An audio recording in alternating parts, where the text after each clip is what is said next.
komentarzach pod testami elektryków zawsze piszecie, że są bez sensu, bo po pierwsze są droższe niż auta spalinowe, po drugie mają zasięgi mniejsze niż auta spalinowe i po trzecie zdecydowanie dłużej niż auta spalinowe się ładują. I najwyraźniej Mercedes przeczytał wasze komentarze, bo przygotował samochód, który ma zasięg auta spalinowego, ładuje się prawie tak szybko jak tankuje się spalinówkę, a kosztuje mniej niż porównywalny model spalinowy. Mercedes CLA EQ 250+.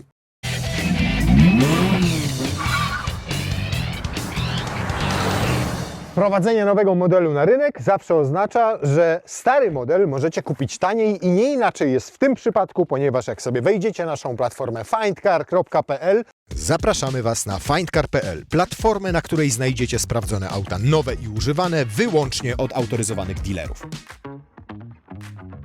to nowego CLA jeszcze tam nie znajdziecie żadnego dostępnego od ręki, ale jest dużo dostępnych od ręki CLA poprzedniej generacji, które są przecenione nawet o 40 000 złotych. Są oczywiście też auta używane, to co je łączy z tymi nowymi, to zawsze, w każdym przypadku są to auta tylko od autoryzowanych dealerów i powtarzam, to nie my je sprzedajemy, czyli nie karoseria i nie Findcar, tylko sprzedają je dealerzy, a my jesteśmy tylko łącznikiem pomiędzy wami a dealerami, więc wszystko załatwiacie z nimi. My nie mamy tutaj żadnej prowizji, nie dajemy żadnych rabatów. A mówię to wszystko i powtarzam, ponieważ ostatnio dostałem wiadomość od kolegi, który po teście Audi A6 zechciał ją kupić, ale od nas, a nie od dealera. Nie, ja niczego nie sprzedaję. A to nie jest mój Mercedes, to jest Mercedes z Mercedes-Benz Polska. My go tylko testujemy, potem go oddajemy, ładujemy go za swoje tutaj w garażu, ale jak pójdziecie do salonu Mercedesa albo wejdziecie na Findcar, to oni wam takie auto sprzedadzą. Ja nie!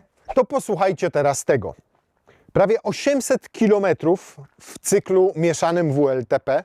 Czas ładowania od 10 do 80%, co da wam zasięg około 600 km, to tylko 20 minut, a 10 minut ładowania wystarczy, żebyście przejechali 300 km.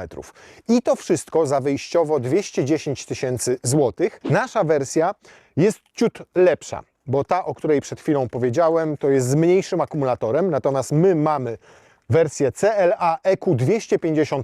Plus oznacza, że mamy akumulator o pojemności 84 kWh w podłodze, czyli dosyć spory, biorąc pod uwagę, że mamy samochód kompaktowy, niski, zwarty.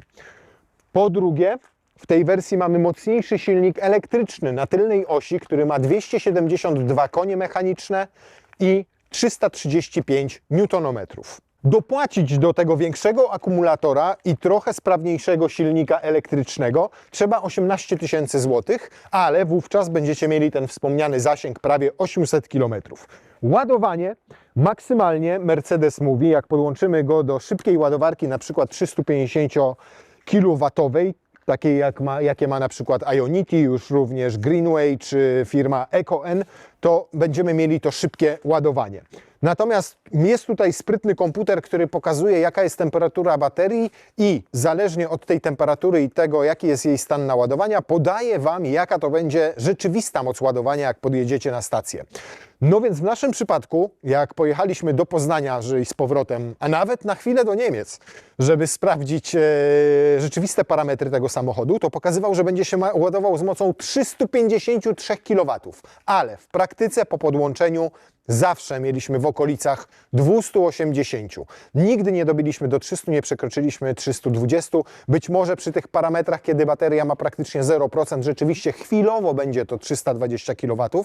Niemniej przez większość czasu będzie to około 280, potem powyżej 50% będzie to dosyć szybko spadało. Krzywa ładowania, jak na moje oko, nie jest spektakularna, ale i tak w 20 minut udało nam się realnie od 10 do 80% go naładować. Jeżeli chodzi o rzeczywiste zużycie energii, to opowiem wam o tym potem i pokażemy, jak będziemy jechali na przykład ekspresówką albo bocznymi drogami. Tak czy siak, pod względem parametrów, to ta architektura 800V, którą tutaj zastosowano, to petarda i znacznie lepiej niż w przypadku tych 400V. I samochód zbudowano na zupełnie nowej platformie, żeby móc stosować tę architekturę 800V, bo jest to platforma o groźnej nazwie MMA, ale została skonstruowana w taki sposób, żeby na tej jednej platformie można było budować zarówno samochody elektryczne, jak i spalinowe oraz hybrydowe. To oczywiście wymogło parę rzeczy, m.in. stworzenie grubszej podłogi niż dotychczas mieliśmy w CLA. Przy okazji wydłużono całe auto nieznacznie, bo tylko o 3,5 cm, ale jednocześnie jest dłuższe na przykład o Audi A3 Limousine o 20 cm, bo ma 472 cm długości, a trójka Limousine około 450 cm. Wydłużono również rozstaw osi, w tym wypadku o 6 cm, co powinno poskutkować nieco większą ilością miejsca na tylnej kanapie, to potem sprawdzimy. Widać tę grubość podłogi tutaj po tym, jak otworzymy drzwi i zobaczcie, tutaj jest taki solidny próg, a tutaj jest dosyć wysoko podłoga umieszczona, czyli ten próg tutaj jest w zasadzie niemal na równi z podłogą. Zazwyczaj w samochodach tam podłoga, tam jest nieco niżej, poniżej tego progu, tutaj to zaledwie kilka centymetrów. Skoro przy drzwiach już jesteśmy, to oczywiście jak w poprzednim CLA są bezramkowe, ale zamykają się tak. Jeszcze z zewnątrz tak źle tego nie słychać, ale wierzcie mi, że jak wsiądziemy do środka i zaczniemy tym trzaskać, to dźwięki są okrutne. Mercedes przez lata chwalił się, że projektuje nawet drzwi, tak, aby się zamykały premium. No niestety tutaj zamykają się jak klapa od kosza na śmieci. Co gorsza, te klamki działają jak chcą, żyją swoim życiem.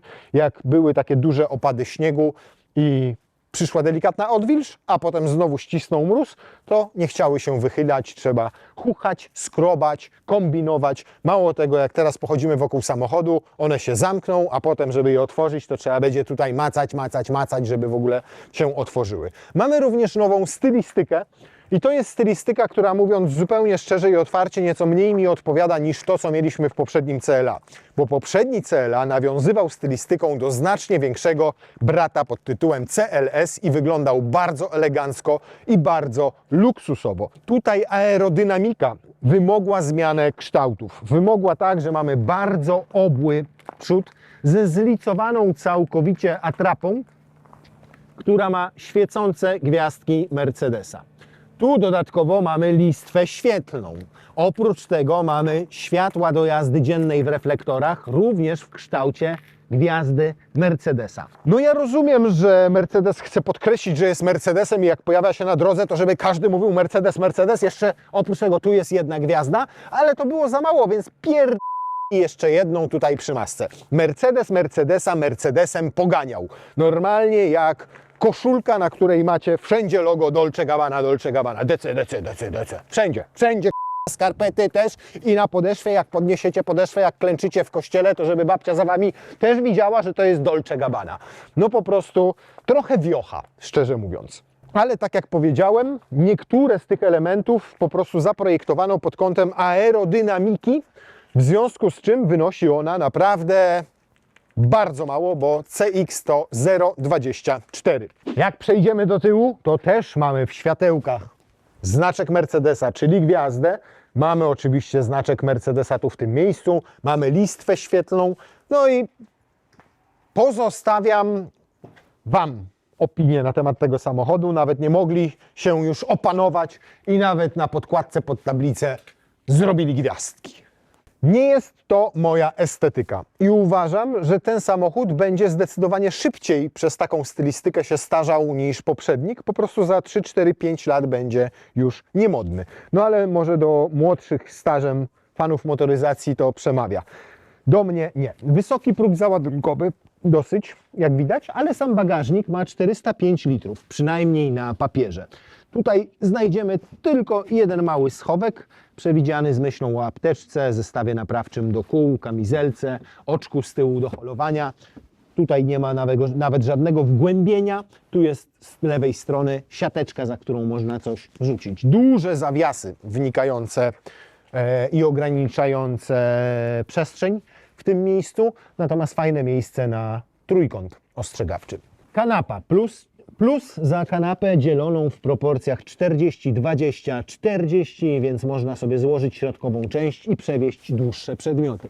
Ale jedno skromne światełko tylko do podświetlenia całej tej części bagażowej umieszczone w tym miejscu. Tu żadnego wykończenia miękkimi materiałami, tylko jest po prostu blacha Niemniej jest płaska, nie wystają z niej żadne elementy poza tym wzmocnieniem tutaj na końcu. Dwóch takich dużych walizek nie przewieziemy, bo tutaj już nam taka szeroka nie wejdzie.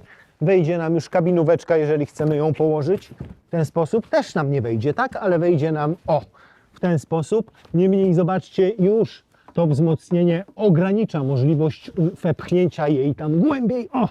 Teraz weszła, ale czuć, że to ją ogranicza. No więc 405 litrów to tak nie za dużo. W dodatku ten otwór bagażnika nie jest też spektakularnie dużo. Wspomniany wysoki próg załadunkowy i trudno niestety mówić o tym aucie, żeby było praktyczne pod tym względem, ale ma być wersja shooting brake, a jak będzie shooting brake, to też będzie łatwiej to załadować i powinna też mieć większą pojemność. Ale jak szybciutko zamyka się klapa elektrycznie za to, zobaczcie. Siup! Wow! I tak będą pisali, że silny to zrobił na przyspieszeniu. Raz. Jedziemy na sam dół windą. Nie lubię tych haptycznych. I zobaczcie, sytuacja wygląda tak, że mamy rzeczywiście grubą podłogę w tym samochodzie. Jak tak trzymam nogi, jak one są nienaturalnie wysoko, jak wezmę je tak, jest trochę lepiej, no ale tutaj nie mam zbyt dobrego podparcia na uda. W dodatku tam jest wyprofilowany ten podest na nogi dosyć pionowo, czyli bardziej tak niż tak. Więc tak jakbym się chciał odepchnąć od niego. Owszem, mogę jeszcze się przesunąć tutaj, no ale to już na dłuższą drogę nie jest zbyt komfortowa pozycja. No ale nie jest to też samochód chyba, skoro ma taki zasięg, to jest traktowany jako samochód rodzinny z dużym zasięgiem i chcielibyście nim sobie pojechać w dłuższą drogę. Więc jak tak miałbym jechać nim w dłuższą drogę, to byłoby mi mało wygodnie. Musiałbym sobie to delikatnie odsunąć. Teraz jest naprawdę w porządku. Tylko że wtedy ja się tutaj zwyczajnie nie zmieszczę. Nawet stopy nie mogę przełożyć. O Jezus Maria, o Boże kochany, Przenajświętszy. Dobra, poprośmy kogoś normalnego, żeby tam usiadł. Powiedzmy, że matka jedzie z przodu. Matka ma... Ile ty masz, matka? Matka, ale matka też była siatkarką i ma 1,86 m. Weź no, matka się przesuń. Matka odjechała do przodu. I dobra, już na kolana dramatu nie ma. Problem polega na tym, że znowu ta podłoga jest wyżej. I zobaczcie, jak ja siedzę, jakie mam nogi wysoko. W sensie kolana, nie? W takiej nienaturalnej i niewygodnej na dłuższą trasę pozycji. Co więcej, dotykam głową idealnie szklanego dachu, który, jak słyszycie, może mi uszkodzić łepetynę.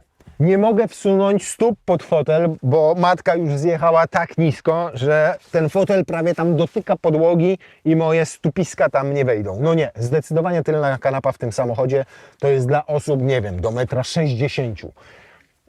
Jak mają 1,70 m, 1,80 m, dobra, ale na krótkie dystanse. W dłuższej podróży człowiek się tutaj wysoki po prostu umęczy okrutnie. Nawet jeżeli jest nastolatkiem, ale nastolatków przecież męczyć nawet należy w dzisiejszych czasach, bo nie poznają, co to życie, jak ich męczyć nie będziemy, więc sobie mogą tutaj jechać.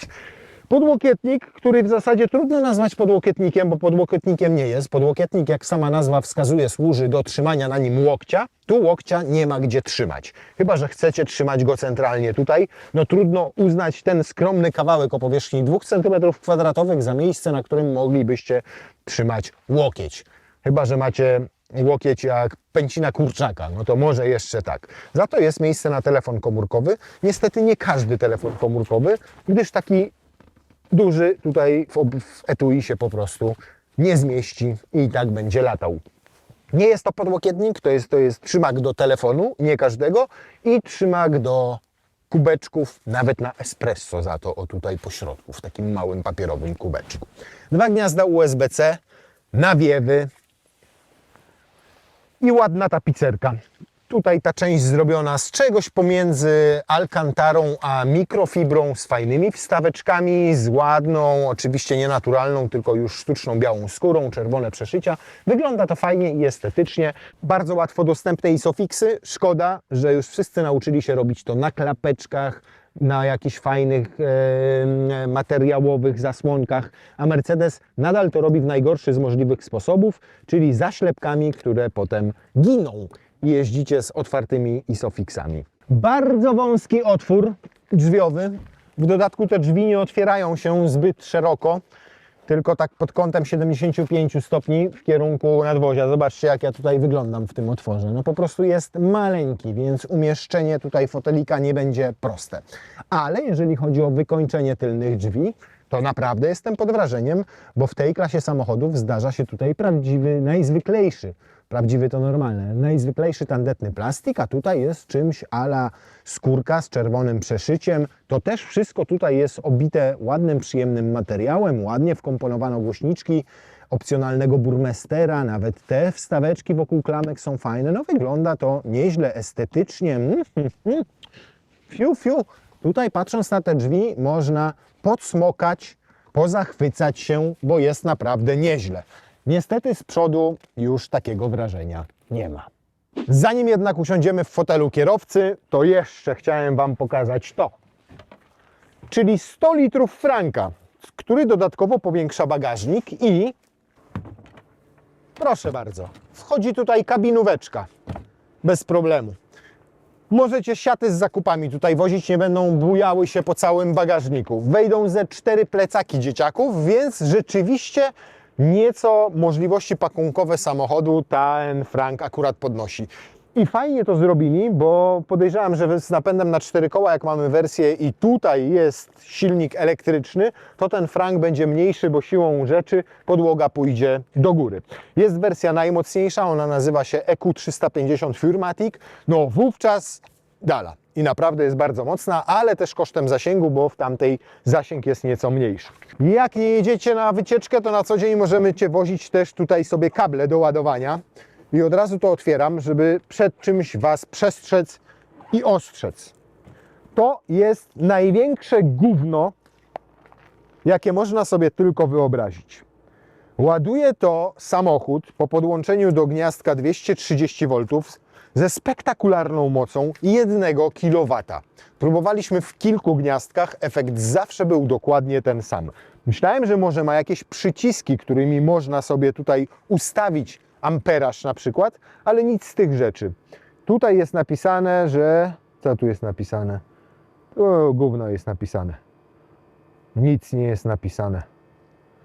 Nic, z czego moglibyśmy wywnioskować, dlaczego ta moc ładowania jest tak niska. 1 kW, to jak to sobie podłączycie w chacie, w garażu, a macie pustą baterię i wyjeżdżacie na wakacje, to już po 4 dniach ładowania będziecie mogli ruszać w drogę. No, po 3,5 powiedzmy.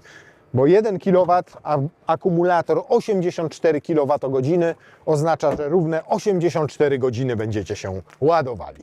To zacznijmy od tego.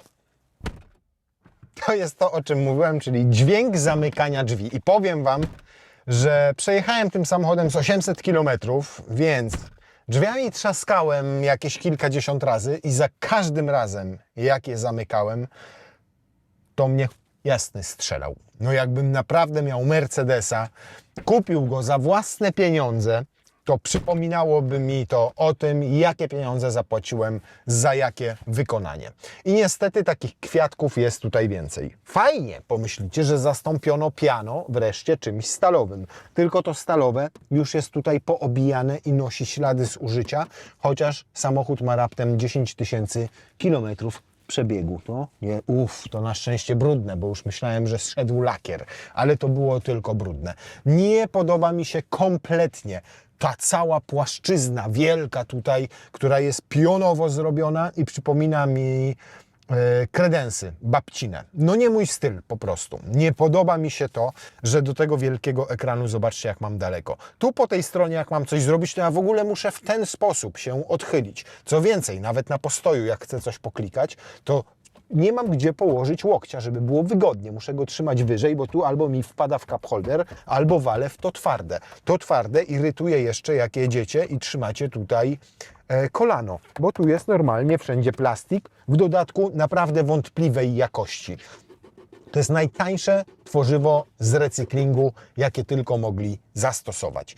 No nie, jeżeli chodzi o estetykę, to nie jest to zdecydowanie moja bajka. Nie lubię haptycznych tych przełączników, które w Mercedesie akurat działają gorzej niż w innych markach, bo za każdym razem wrzuca coś innego na zegarek, niż chcielibyście Wy wybrać. Natomiast już teraz nie ma dwóch takich dotykowych joysticków, czy tam płytek dotykowych, bo wcześniej w niektórych Mercedesach ta prawa obsługiwała ekran multimedialny, a ta lewa obsługiwała zegary. Zobaczcie, jak wielka jest tutaj czarna ramka tego 14-calowego wyświetlacza. Możecie mieć taką drugą tutaj. No przecież jakby można było to zmniejszyć wszystko, zrobić taką lżejszą tę deskę. Nie wiem, nie znam się na stylistyce, natomiast mówię tylko, że mnie to nie odpowiada i mi się nie podoba. Co więcej, na przykład te nawiewy oczywiście można to wyłączyć, ale jak robicie ambientę, to świecą te turbiny takim ostrym światłem. Więc ja sobie tutaj powyłączałem absolutnie wszystko, wszystkie te diody, wszystkie te LEDy i wtedy świecą tylko zegary, świeci to. I nie świecą na szczęście wtedy również te gwiazdeczki, bo oczywiście gwiazdeczki mają Wam przypominać, że siedzicie w Mercedesie. Szkoda, że jak drzwi zamykacie, to Wam to przypomina zamykanie kosza na śmieci, a nie Mercedesa. Z plusów same multimedia działają naprawdę szybko i fajnie. Mamy tutaj taką bateryjkę, która daje Wam podgląd na proces ładowania, ile będzie trwał. Teraz mamy 45% baterii. Ona jest zimna, bo są informacje o akumulatorze, ma tylko 6 stopni. Tutaj wszystko macie pięknie opisane. Moc ładowania aktualna, no to się nie ładujemy, więc to 0 kW. Maksymalna, gdybyśmy go teraz podpięli do szybkiej ładowarki, to tylko 59 kW, a przyczyny redukcji mocy ładowania to stan naładowania, czyli 45% baterii i temperatura samego akumulatora, bo w tym momencie to tylko 6 stopni. I to są naprawdę istotne informacje, biorąc pod uwagę, że dzisiaj mamy minus 5 stopni, minus 6 stopni, a w nocy było minus 15 stopni, a zapowiadają mrozy, które mają wynosić nawet minus 20 stopni. Bo wszystkie dane, jakie podaje producent dotyczące prędkości ładowania, dotyczą optymalnej temperatury, czyli około 22, 23 do 25 stopni Celsjusza. I dlatego tak istotne jest korzystanie podczas podróży z wbudowanych map. A nawet jak jedziecie na ładowarkę, to warto jest w tej wbudowanej tutaj nawigacji kliknąć tę ładowarkę, bo wtedy akumulator zacznie się dogrzewać. I dopiero jego dogrzanie spowoduje, że ta moc będzie rosła ładowania. Nawet sobie możemy takie ćwiczenie zrobić, czyli znaleźć tutaj ładowarkę, co nie powinno być trudne, bo tylko klikamy sobie tak i tutaj tak, czyli żeby najszybszych ładowarek nam szukał. Mamy hub Katowicka na Darzyn, tam jest ładowarka, która ma 350 kW i jak sobie uruchomimy, to on już zacznie sobie podgrzewać akumulator, żebyśmy dojeżdżając tam mieli podwniesioną jego temperaturę i większą moc ładowania. Przy czym niestety nie jest to takie podgrzewanie, jak podgrzewacie sobie wnętrze, że 2 minuty jest w środku 20 stopni. To bardzo powoli przy niskich temperaturach postępuje, bo co z tego, że akumulator się dogrzewa, jak jednocześnie pęd powietrza, im szybciej jedziecie, tym go bardziej od spodu wychładza. Plusy? Łatwo dostępna ładowarka indukcyjna. Fajnie opatentowane cup holdery, bo kiedy nie są cup holderami, to te płetwy tutaj składacie i możecie sobie wozić tutaj dowolne graty, a jak wieziecie kubeczek, to tylko robicie tak i to dodatkowo ten kubek przytrzymuje. Tutaj półeczka, bo to jest taka wisząca konsola z dodatkową gumką, żeby przytrzymywała nam jakieś przedmioty. Kiepsko, gniazda USB-C dostępne, natomiast podświetlone, więc je widać, natomiast wpięcie się tam podczas jazdy, no to wymusza od Was trochę gmerania i szperania. Bardzo mały, skromniutki podłokietnik z przesuwaną tutaj półeczką, na przykład na kartę do ładowania. Nie, karta tutaj niestety nie wejdzie, ale może, o, tu jest miejsce na nią. Natomiast tutaj jest płyciutki, niemniej wyłożony wykładziną tam od dołu. Schowek przed pasażerem też mikro. Nawet tutaj specjalnie trzeba było przemyśleć takie małe etui na jakąś książeczkę serwisową czy coś takiego. Tutaj za to miękko, jest head-up, no ale mówię, estetyka nie moja zdecydowanie i wolałbym, żeby w niektórych miejscach ten samochód był lepiej wykonany. Zdecydowanie lepiej. Fotel za to dosyć wygodny, Choć czuję, że siedzę nieco wyżej niż w poprzednim CLA, to nie ma dramatu. Bywają samochody elektryczne, które mają tak grubą tę podłogę, że naprawdę siedzi się jak w suwie. Tutaj takiego uczucia nie ma. Fotelik świetnie trzyma na boki. Ma tę część tutaj wysuwaną pod uda, więc fajnie podpiera. I ma nawet fajnie regulowany zagłówek. O, proszę, można go sobie wysunąć. Mimo że wyglądają u nas integrowane, to jakiś rodzaj regulacji mają. Szkoda tylko, że ta regulacja powoduje, że w barki mi się tutaj dolna część tego zagłówka wbija, więc nie dla każdego będzie to dobre rozwiązanie. Wysocy z niego po prostu nie skorzystają. Zaoszczędzono nawet na przycisku do otwierania szyb z tyłu, bo o ile te do otwierania z przodu są ładne, takie fajne, estetyczne, galwanizowane manetki, to żeby otworzyć tylne, muszę nacisnąć przycisk Rear i dopiero wtedy mogę tam otwierać szyby. No bez sensu, naprawdę. Takie pozorne oszczędności. Zamiast raz intuicyjnie coś kliknąć, to muszę kliknąć 2 razy. Najpierw to tył, a potem dopiero w manetkę. Nie idźcie tą drogą, naprawdę.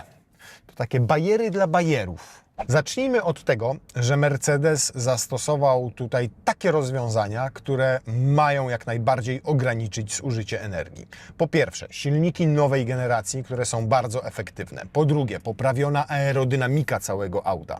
Po trzecie, to, że jest stosunkowo niskie, a nawet jak na to, że ma akumulator 84 kWh, to nie jest spektakularnie ciężkie, bo waży około 2 ton. Ja wiem, że 2 tony w przypadku kompaktowego auta brzmią irracjonalnie, niemniej ze 400-500 kg waży tutaj przecież sama bateria. Kolejna rzecz to rekuperacja, którą mogę sobie sterować tutaj tą łopateczką, czyli dźwignią do zmiany przełożeń. Góra, dół, ona zmienia przełożenia, a jak ją przyciągam do siebie albo odpycham od siebie, to zmienia mi siłę rekuperacji. I najmocniejsza rekuperacja naprawdę jest w cholerę mocna i to czuć, bo samochód zatrzymuje się tak, jakbyście naciskali pedał hamulca. I to oczywiście ma pomagać w odzyskiwaniu jak największej ilości energii. Oprócz tego wszystkiego jeszcze zastosowano tutaj 2 przełożenia w silniku elektrycznym. Po to, żeby ograniczyć jego obroty przy wyższych prędkościach, to on wrzuca sobie w okolicach 100 na godzinę drugi bieg.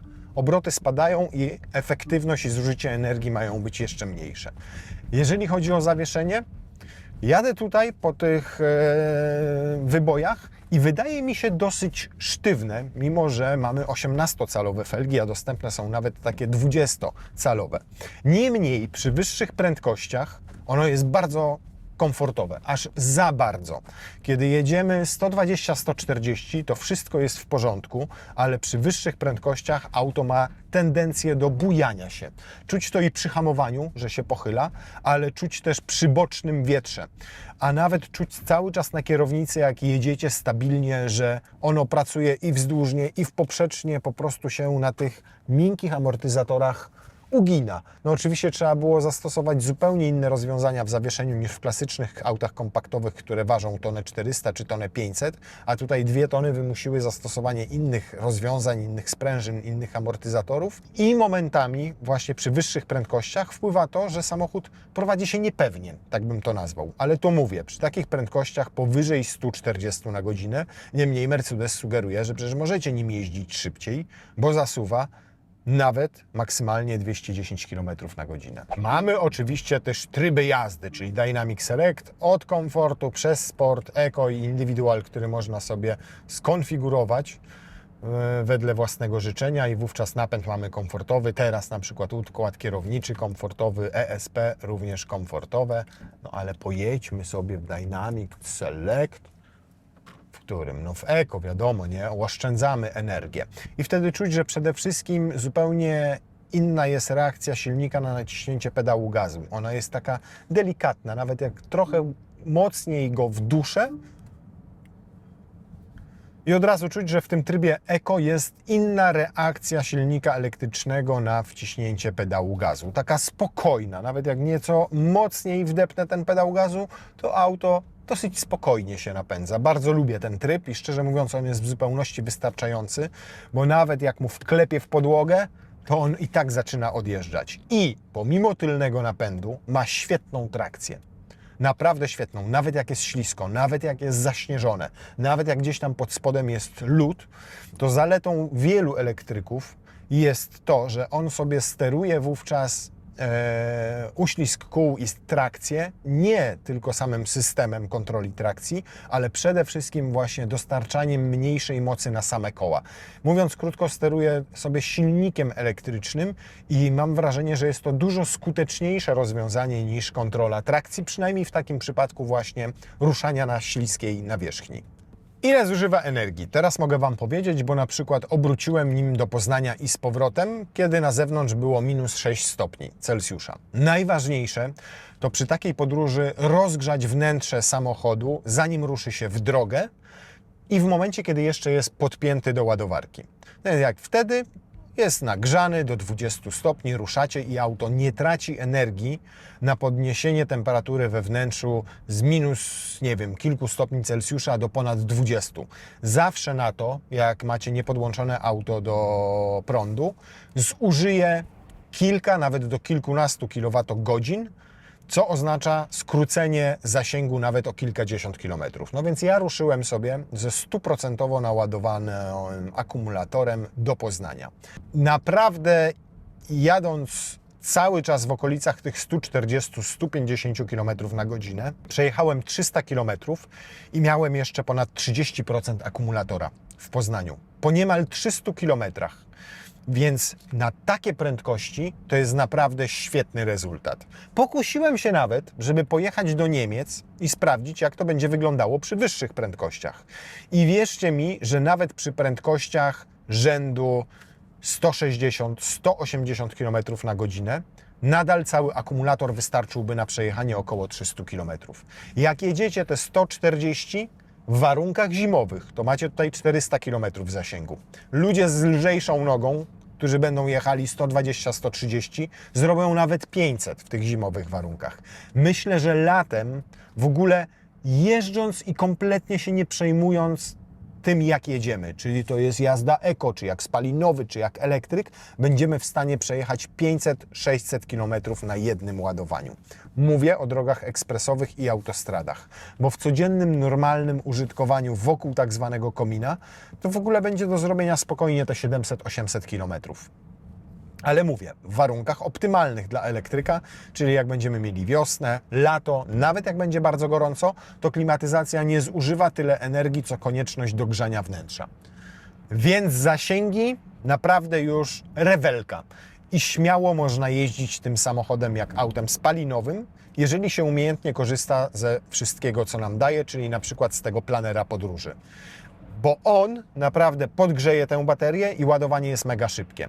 Zacząłem potem w Poznaniu, jeszcze się tam pokręciłem i na powrocie przy 10% energii w akumulatorze podłączyłem go do szybkiej ładowarki i w 21 czy 22 minuty naprawdę dobił do 80%. Nie opłaca się do 100%, bo tracicie wtedy cenny czas. Na tych 80% i tak spokojnie dojechałem do Grodziska Mazowieckiego, jadąc przepisowo 130-140 km na godzinę. Już wtedy na powrocie bez większego ruchu, więc dało się utrzymać stabilnie prędkość w zasadzie na całym dystansie.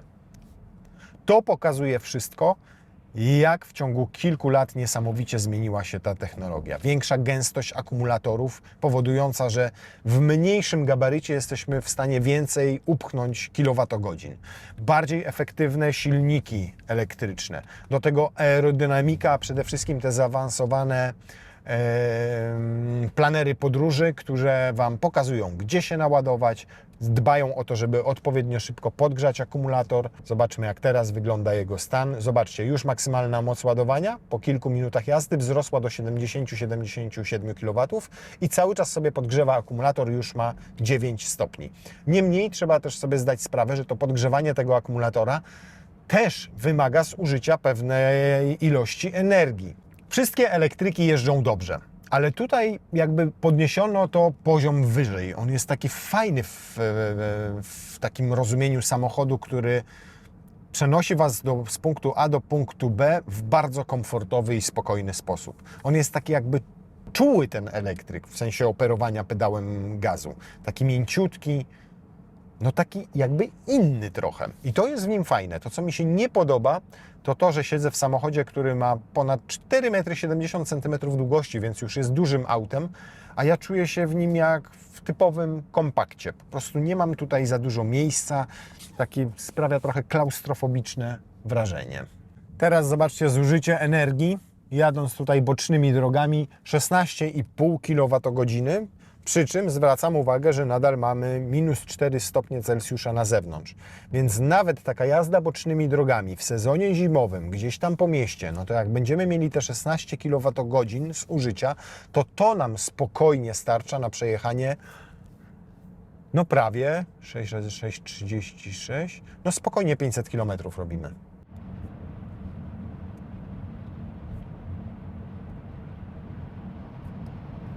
65-66 decybeli i to słychać, a raczej tego nie słychać, bo samochód jest naprawdę bardzo dobrze wyciszony. Zadbano tutaj nie tylko o to, żeby wyeliminować jakiekolwiek hałasy pochodzące od kół, szczególnie, że jedziemy po betonowej nawierzchni, ale nawet hałasy powietrza opływającego nadwozie. Aerodynamika zrobiła tutaj swoje i autentycznie jest bardzo przyjemnie cicho. I potwierdzają to moje spostrzeżenia też z tej dłuższej drogi do Poznania. Nie umęczy Was CLA w dłuższej drodze, przynajmniej jeżeli chodzi o hałasy. Zawieszenie też, tak jak mówiłem, jest super fajne, komfortowe, mięciutko, ekstra wybiera jakieś poprzeczne nierówności łączenia wiaduktów. Niemniej ma to też taką swoją wadę, że jednak przy wyższych prędkościach auto zachowuje się niepewnie i niestabilnie. Natomiast do tych 140 jest naprawdę w porządku. No i zobaczcie na zużycie energii. 17,9 kWh, niespełna 18 kWh przy średniej prędkości 114, no bo tutaj trzeba było troszkę zwolnić. Niemniej w 18 kWh spokojnie, naprawdę spokojnie się zmieścicie w sezonie zimowym przy ujemnych temperaturach jadąc ekspresówką. 18 kWh w takich warunkach da Wam zasięg około 450 km. To uważam, że to już naprawdę jest świat i ludzie. Połącząc to z szybkim ładowaniem, daje Wam to już możliwość pokonywania naprawdę większych odległości i co więcej, powiem Wam, że jak przyjdzie lato i znajdzie się ktoś, kto nie ma ciężkiej nogi i sobie postanowi, że a ja dojadę do Chorwacji tylko z jednym postojem, tym elektrykiem na ładowanie, to da radę to zrobić. To raz się zatrzyma po drodze na szybkie ładowanie, jedzenie. Potrwa to łącznie ze 40 minut, myślę, takie ładowanie, bo do 80% oczywiście będzie szybkie, ale ostatnich 20% będzie się ładował drugie tyle albo nawet wolniej. A teraz zobaczcie, tylko jedno hamowanie i spadło do 14 kWh. Nawet nie hamowanie, bo tylko delikatnie odpuściłem nogę z pedału gazu. Więc absolutny szacun za to, jak tutaj dopracowano w tym samochodzie cały układ napędu ten elektryczny. Jak on jest efektywny, jak on jest zwinny, zwarty, fajny, a jednocześnie jak bardzo energooszczędny. No położono tutaj duży nacisk i naprawdę chylę czoła, bo odwalił tutaj Mercedes kawał porządnej roboty. 800V architektura, szybkie ładowanie i jeszcze mogliby trochę poprawić tę krzywą ładowania i myślę, że wtedy to już w ogóle byłaby petarda. Natomiast oczywiście ma na to wszystko wpływ fakt, że nie mamy SUV-a, tylko mamy niskie auto o niewielkiej powierzchni czołowej, które ma bardzo dobrą aerodynamikę, bo CX to tylko 0,24. Fajnie działa rekuperacja i to wszystko ma wpływ. No to jeszcze pozostał nam sprawdzian 0-100. Oczywiście sprawdzian musi obejmować włączenie trybu Sport, włączenie urządzeń pomiarowych, wciśnięcie pedału gazu w podłogę, a następnie zwolnienie blokady maszyny losującej. No ładnie, ładnie. O, i włączył sobie drugi bieg. I tam czuć taki przeskok, ale bardzo szybko zmienia ten bieg. No, proszę bardzo. Mercedes powiedział 6,70, a ja mówię 6,69. O 1/100 szybciej. No i w tym trybie Sport zupełnie inaczej samochód reaguje na dodanie gazu. Raz, dwa i od razu się zbiera. Łup, łup, siup, cup, łupotopu. No to once again. Bum.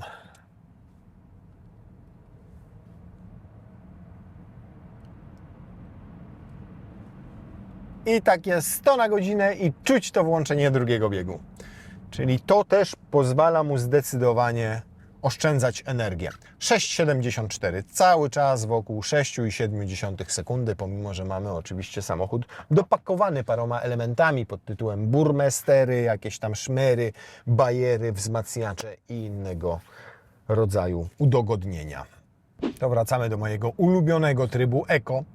On jest taki naprawdę delikatny, fajnie reaguje auto na dodanie gazu, tak płynnie, nie jest nerwowe, nie reaguje brutalnie. Bardzo lubię ten tryb, a naprawdę te 335 Nm, no nie brzmi to spektakularnie.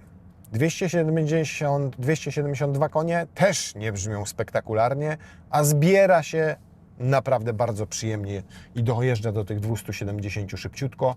Drugi bieg zaowocował też tym, że prędkość maksymalna jest wyższa, czyli wynosi 210 km na godzinę. I to poprawiło też efektywność całego tego układu napędowego. Jestem pod ogromnym wrażeniem i dużym wrażeniem tego, jaką lekcję odrobił Mercedes, jeżeli chodzi o napęd tego samochodu. To jest naprawdę top class. Gwiazda. Gwiazda elektryfikacji. Tak może się teraz CLA EQ nazywać. I lubię jeździć tym samochodem. Naprawdę, bo on bardzo przyjemnie jeździ. I nawet mógłbym przymknąć oko na tę meblościankę, którą tutaj mamy, tylko obitą piano i szkłem. No ale nie jest to samochód dla mnie. No, nie jest to samochód dla mnie ze względu właśnie na takie dodatki w postaci świecących gwiazdek Mercedesa, ze względu na to, z jakich materiałów w niektórych miejscach go zrobiono. Kuje to w oczy. No już to zamykanie drzwi, przysięgam Wam. To jest coś, co w moich oczach bąka Łukasza przekreśla ten samochód. Przykro mi to mówić. Oczywiście, jeżeli Wam to nie przeszkadza, bo jesteście, nie wiem, głusi na przykład, to możecie mieć na to totalnie wyjebongo. Ale jak się kupuje furę za 270 tysięcy złotych, bo tyle kosztuje nasza specyfikacja, no to już naprawdę są producenci, którzy potrafią zrobić to tak i nie nazywają się premium. A już na pewno nie mówią o sobie marka luksusowa, jak ostatnio lubi się sam określać Mercedes. No to jest dalekie od luksusu.